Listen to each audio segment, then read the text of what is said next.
I'm ashamed of you, Duncan, said Skarloey. You should think of your passengers. Passengers are just nuisances. They're always complaining. Skarloey was shocked. That's no way to talk, he said. Passengers are our coal and water. No passengers means no trains. No trains means no railway. Then we'd be on the scrap heap, my engine, and don't you forget it. Thank goodness Rheneas is coming home. Perhaps he'll teach you sense before it's too late. What has Rheneas got to do with it? Rheneas saved our railway, said Skarloey. Please tell us about it, begged Peter Sam. The year before you came, said the old engine, things were very bad. We were on our last wheels. Mr. Hugh was driver and fireman, while the thin controller was guard. He did everything else too, and helped Mr. Hugh mend us in the shed. We expect 2 fresh engines next year, they told us, but we must keep the trains going now. If we don't, our railway will close. How awful, said Peter Sam in sympathy. I tried hard, though I couldn't do much, but Rheneas understood. It's my turn now, he said. You've done more than your share of hard work.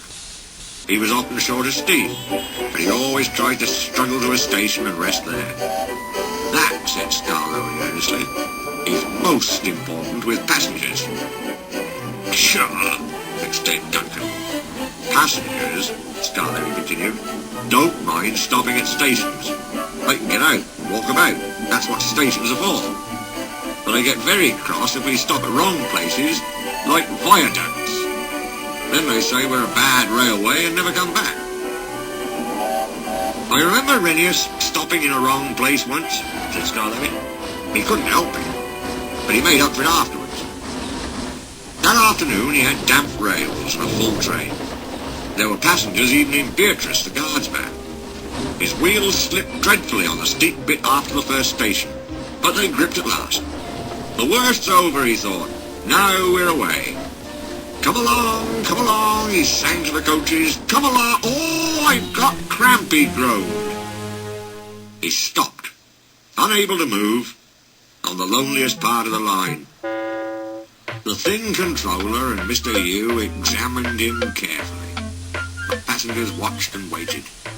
Rheneas eyed them anxiously. They looked cross. At last the thin controller stood up.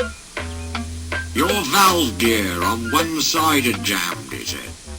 We've unfastened the rods and tied them up. Now, Rheneas, he went on, we need to reach the next station. Can you pull us there on one cylinder? I'll try, sir, but the next station isn't the right station. Will the passengers be cross? Don't worry, smiled the thin controller. They know we can't reach the top station today. The thin controller sanded the rails. Passengers from Beatrice pushed behind.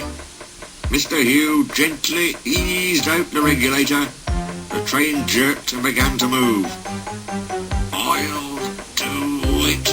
I'll do it. Everyone cheered, but Rheneas heard nothing.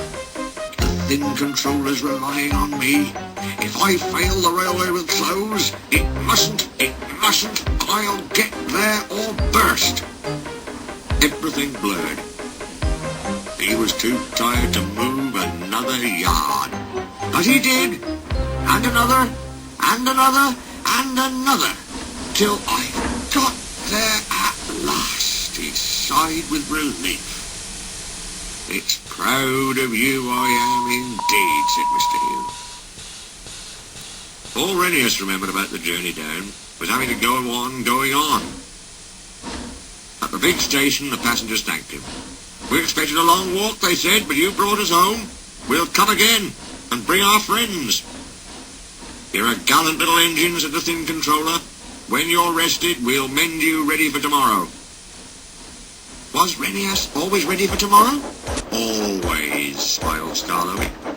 Whatever happened, Rheneas always pulled his trains. It was Duncan who broke the silence.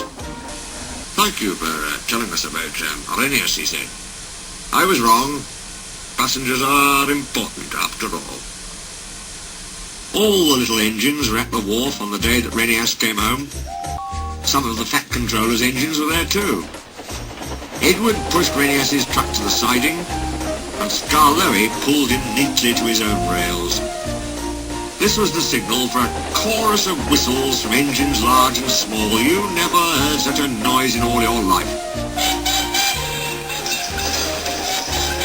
The owner, Rheneas, and other important people made speeches. The band played, and everyone was very happy.